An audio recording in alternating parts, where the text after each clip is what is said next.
Wirecard's former CEO, who led the payments company through its meteoric ascent and spectacular fall 2 years ago, was charged with fraud following a scandal that rattled German politics and tarnished the country's commercial reputation. Allegations against Wirecard include fabricating transactions involving a vast network of affiliates and partners to inflate earnings. This video will unleash some startling facts about the Wirecard scandal that shook German politics. Let's get started.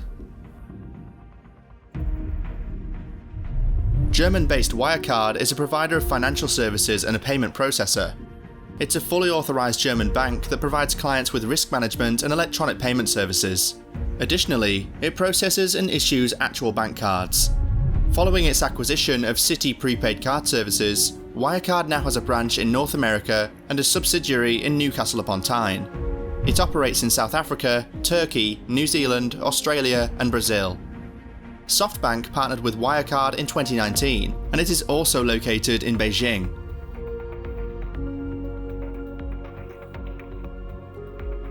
Markus Braun, 53, the former CEO of the erstwhile blue chip business, has been in custody since his arrest in 2020. Two other managers are accused of market manipulation and fraud.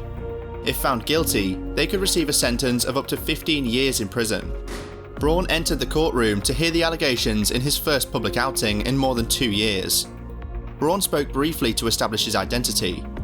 The trial is held at the Stadelheim prison complex's bomb-proof basement hall, Munich's biggest and newest courtroom. Braun, an Austrian born in Vienna, has denied stealing money from Wirecard and charged others with operating a covert business without his knowledge. A verdict is not anticipated until at least 2024. Based in the Munich suburb of Aschheim, Wirecard was founded in 1999 and has experienced a fairy tale rise from being a payment processor for online gambling and pornography to becoming a showcase for a new breed of a German tech company. It could compete with the longest established titans of Europe's largest economy. It was once worth $28 billion and replaced Commerzbank on the German DAX blue chip index. Its failure shocked the German establishment and brought into question regulators who took years to look into the firm and politicians who supported it.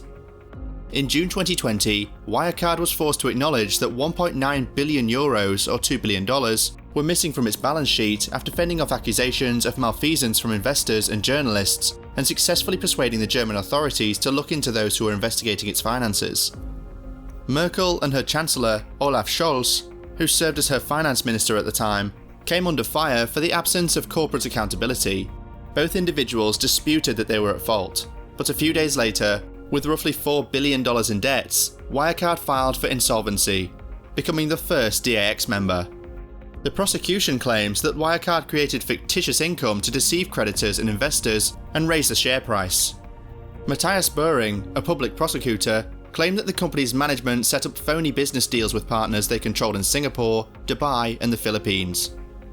Due to the scam, Wirecard managers could only steal money from the business with the necessary checks and balances.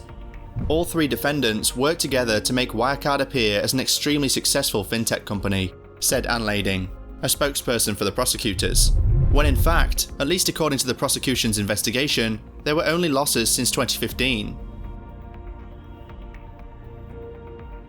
The share price of Wirecard plummeted, and shortly after, it filed for bankruptcy, leaving behind €3 billion in debt that creditors are unlikely to be able to collect on. As a result of the company's demise, BaFin, Germany's financial watchdog, was overhauled. BaFin had come under fire for ignoring early warnings concerning Wirecard. Volker Bruhl, a professor at the Center for Financial Studies in Frankfurt, claimed that many people just didn't want to accept that fraudsters were at work, at a business that had been long praised as a German champion. The Wirecard scandal has damaged Germany's reputation as a financial centre. Braun is awaiting trial after being accused of fraud and accounting manipulation by Munich public prosecutors in March 2022. Braun enters a not guilty plea to these accusations and asserts that he too is a fraud victim.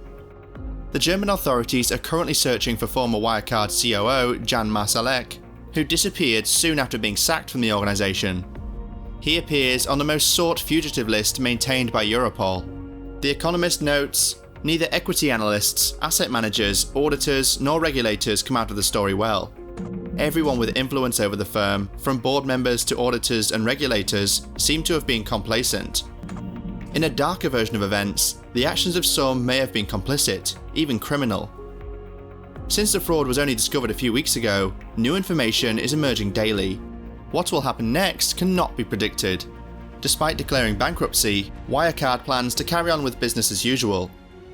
Questions regarding how they were able to defraud investors and EY for so long will undoubtedly be raised, which could further erode public confidence in auditors.